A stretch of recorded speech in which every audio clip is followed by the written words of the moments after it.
Assalamualaikum warahmatullahi wabarakatuh. Halo teman-teman semuanya.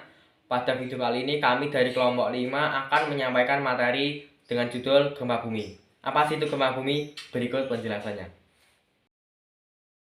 Jika kamu membengkokkan ranting secara perlahan dan berhenti, maka ranting akan dapat kembali ke bentuk yang normal. Namun, jika kamu terus membengkokkan ranting secara perlahan, maka ranting tersebut akan patah. Ketika ranting patah, kamu dapat merasakan adanya getaran pada ranting tersebut. Lempeng juga memberikan efek getaran yang sama. Ketika lempeng bergerak atau patah, maka energi potensial akan dilepaskan. Energi tersebut yang mengakibatkan terjadinya getaran yang merambat melalui material-material bumi lainnya. Getaran inilah disebut dengan gempa bumi. Semakin besar energi yang dilepaskan, maka getarannya juga semakin terasa. Ketika lempeng patah menjadi dua bagian, maka masing-masing bagian akan bergerak menjauh. Daerah lempeng yang patah tersebut dinamakan dengan fault atau sesar. Jadi gempa bumi merupakan getaran yang terjadi di permukaan bumi akibat pelepasan energi dari bawah permukaan secara tiba-tiba yang menciptakan gelombang seismik. Gelombang seismik hiposentrum dan epicentrum. Apa itu gelombang seismik? Gelombang seismik adalah gelombang yang merambat di bagian dalam bumi karena adanya patahan atau retakan yang diakibatkan oleh gempa bumi. Gelombang seismik dibedakan menjadi dua, yaitu gelombang primer dan sekunder.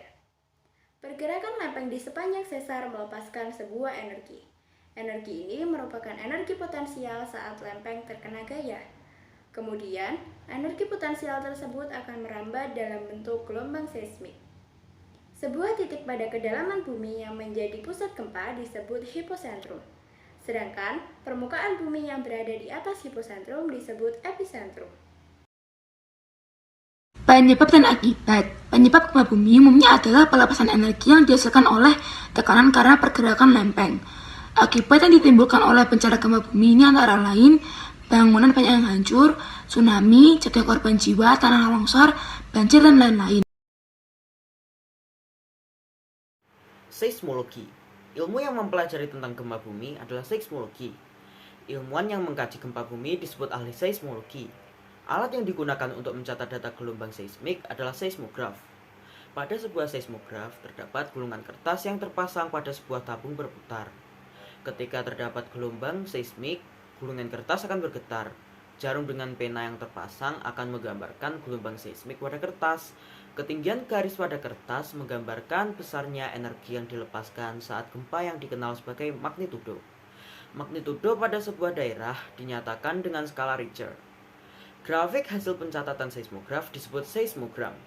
Kategori gempa bumi: mikro di bawah 2,0, minor di atas 2,0 sampai 3,9, ringan 4,0 sampai 4,9, sedang 5,0 sampai 5,9, kuat 6,0 sampai 6,9, mayor 7,0 sampai 7,9, grade 8,0 sampai 9,9, masif di atas 10.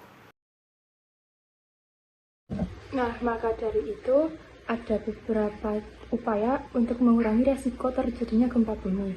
Antara lain, Anda bisa menyiapkan segala rencana untuk penyelamatan diri apabila terjadi gempa bumi. Yang kedua, kita bisa melakukan latihan untuk terjadinya gempa bumi seperti merunduk, melindungi kepala menggunakan tangan, dan lain sebagainya. Yang ketiga, kita bisa melakukan renovasi terhadap bagian-bagian rumah yang sudah mulai rubuh atau layak diperbaiki. Segera matikan listrik dan gas apabila masih dalam kondisi menyala. Segera berlindunglah di bawah meja atau lindungi kepala Anda dengan tangan.